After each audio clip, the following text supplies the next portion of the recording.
kepintaran dan hikmat dunia, bahwa juru selamat harus mati menebus dosa-dosa orang yang seharusnya dihukum dalam kehidupannya.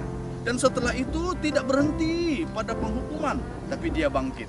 Dan itu mau menunjukkan bahwa keselamatan orang percaya tidak hanya ada di dunia ini, tapi di dunia ini dan dunia yang akan datang.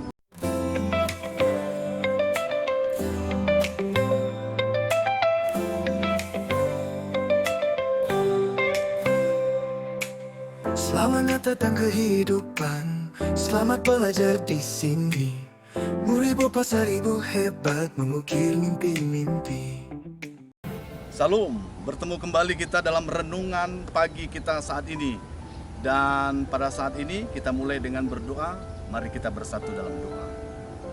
Damai sejahtera Allah yang melampaui segala akal kiranya memenuhi hati dan pikiranmu dalam Kristus Yesus Tuhan kita. Amin. Shalom, selamat pagi. Firman Tuhan pagi ini tertulis dalam 1 Korintus 2 ayat 5. Supaya iman kamu jangan bergantung pada hikmat manusia, tetapi pada kekuatan Allah.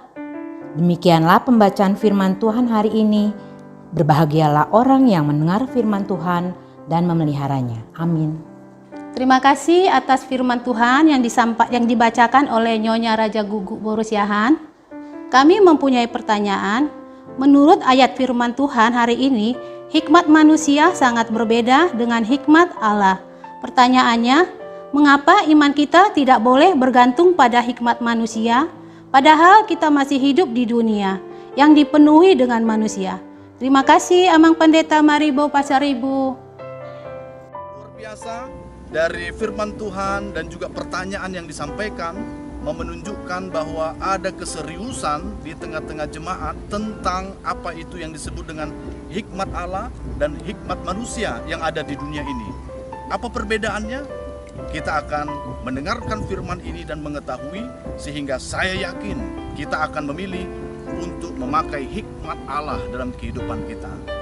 Di Korintus, seperti yang kita ketahui, sangat terkenal Korintus ini sebagai satu kota yang besar, di mana di dalamnya adalah memiliki suatu ekonomi yang sangat maju, dikarenakan aktivitas kehidupan orang di sana begitu kuat, lancar, begitu banyak orang-orang yang melakukan aktivitas ekonomi, seperti ada dermaga, ada perkantoran, ada juga bagian pendidikan yang membuat mereka semakin pintar dan semakin berhikmat.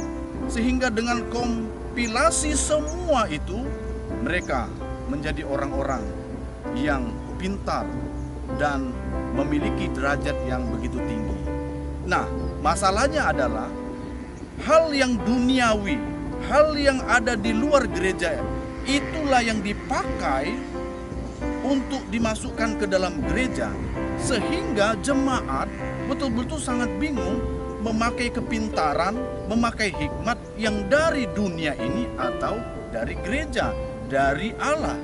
Nah, maka itu di tengah-tengah persekutuan mereka selalu memohon agar kiranya firman Tuhan terus disampaikan kepada mereka supaya mereka kuat di dalam Tuhan.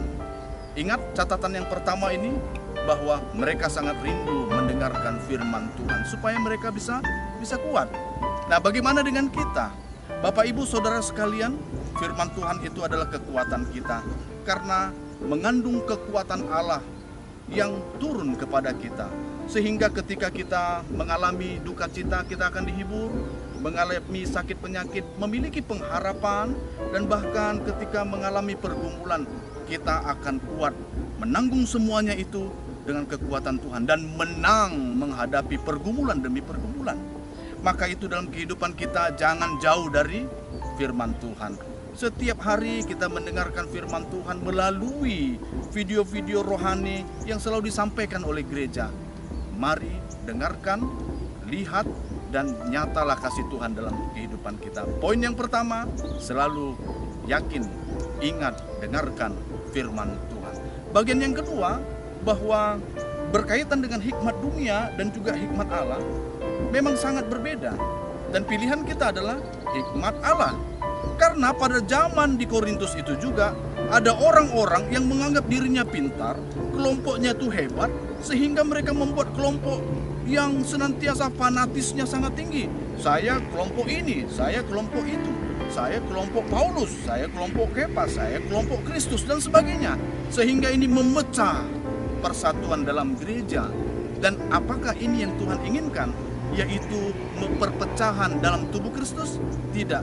Itu adalah konsep dunia yang mengagungkan kepintaran, yang mengagungkan kesombongan, sehingga mereka saling terpecah satu dengan yang lain. Nah, dalam kehidupan kita bergereja, dalam kehidupan kita dalam keluarga, dalam pekerjaan, dalam setiap aktivitas kita, Tuhan ingatkan bahwa dengan hikmat Tuhan itu mempersatukan, mengikat kita, sehingga kita sehati, sepikir, seia, sekata dalam setiap rangkaian perjalanan dan kehidupan kita setiap hari. Maka itu mari pertahankan kesatuan dalam Kristus, konsep Allah dalam kehidupan kita. Paulus betul-betul serius menyampaikan firman Tuhan. Karena apa? Karena hikmat dunia mulai menggoncang jemaat di sana. Konsep yang daripada Paulus adalah pertama, yaitu salib Kristus, dan yang kedua kebangkitannya. Ini sangat penting. Karena apa? Dunia melihat juru selamat tidak mungkin kalah. Juru selamat tidak mungkin tersalibkan.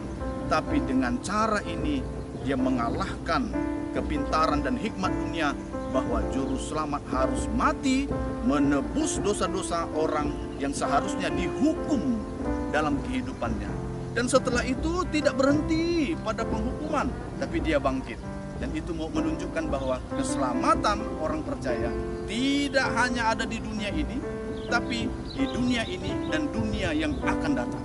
Oleh karena itu mari bersama tetap yakin firman Tuhan, dengarkan firman Tuhan, dan juga pakai hikmat Tuhan dalam kehidupan kita, menjaga kerukunan dalam kehidupan kita, jauhkan pecah belah, jauhkan gosip-gosip, jauhkan dari setiap keinginan jahat untuk senang melihat orang yang menderita. Maka itu mari bersama menunjukkan kasih, karena kasih itulah ikatan yang sangat kuat mempersatukan. Apa kata firman Tuhan tentang kesatuan? Sungguh indah apabila kita hidup dalam rukun.